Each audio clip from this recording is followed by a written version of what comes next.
Hello and welcome to part 2 of our tutorial on custom chaos bags. This video will make more sense if you watch part 1, so we recommend that you do. And after watching part 1 ourselves, we set out to make the most customized bag possible. So here is how we got on.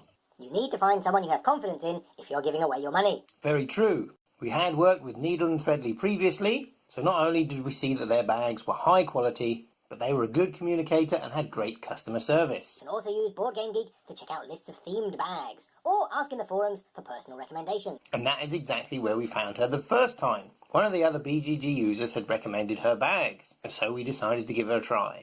The simplest ways to customise your bag are to change the colours and the fabrics. If you can say, I want that bag, but in that colour, that is a great solution. And that is literally what we did for our first review.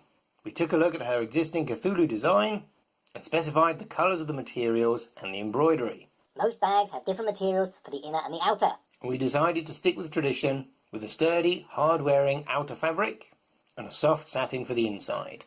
The next step in customisation is embroidery. If you have a logo for your gaming group, or any other suitable picture, you can have this sewn onto your bag. There are lots of places online you can go to get something designed if you don't fancy doing it yourself. Luckily we have a friend of a friend who's an artist, and we were able to get a good price on our own custom logo. Doesn't it look great? Did you know you can have your own custom fabric made for you? There are online services where you can upload a digital design and have it turned into a fabric. As soon as we found out this was an actual thing, we completely freaked out. Because here at Arkham Chronicle, we're not about telling you what can be done, we're about showing you it being done. If you do want to do this, we strongly suggest that you find a designer with plenty of experience to do this for you. Being incompetent ninnies, this is great advice, so we left it all up to our Needle and Threadley designer. And this is what she produced. Daphne was able to do some digital mock-ups of what the fabric would look like in different colours with the logo and different sizes. We picked the one that we liked best, and she was able to order a small sample quantity of fabric, which she then sent us a picture of when it arrived. And it looks great! This is a printing service rather than a weaving service, so man-made materials like polyester will reproduce colour and detail better than natural fibre. We had chosen satin for our inner material, and because this is man-made, we knew this would reproduce great colours. And here is the actual material itself, or what was left over after making the bags. The logo is a nice size, and as it's a man-made material, the colours are really vivid. And there is plenty of it, so we need some suggestions as to what to do with it. Talk to your designer and explain what you want the bag for, or what you want it to do, and they will be able to advise you on what is possible and what is practical. This is really good advice. Because we wanted to push the custom envelope as far as it could go, it was great to have someone to collaborate with, who understood what we were trying to do and could help us achieve it. Have a look at our previous videos on chaos bags to learn about overcasting, double stitching, glued knots and other features of high quality bag. Because all these features come as standard on her previous bags, we didn't need to add anything at all in this regard.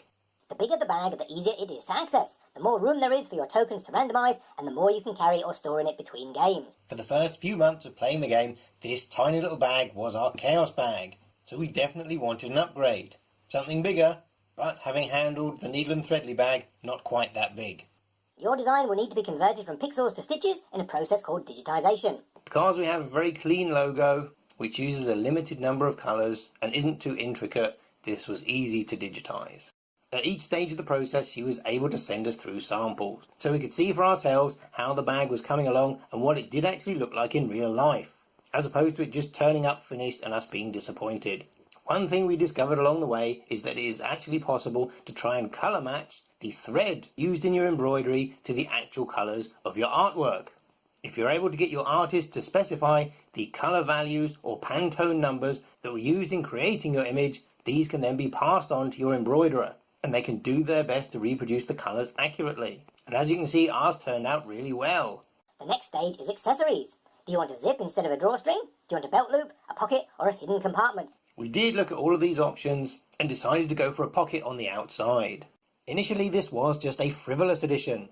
However, some campaigns prompt you to add chaos tokens as you progress. And if you know what they are, you can easily slip them into this pocket here, ready to go, as opposed to having to go through all your boxes during setup. Very convenient.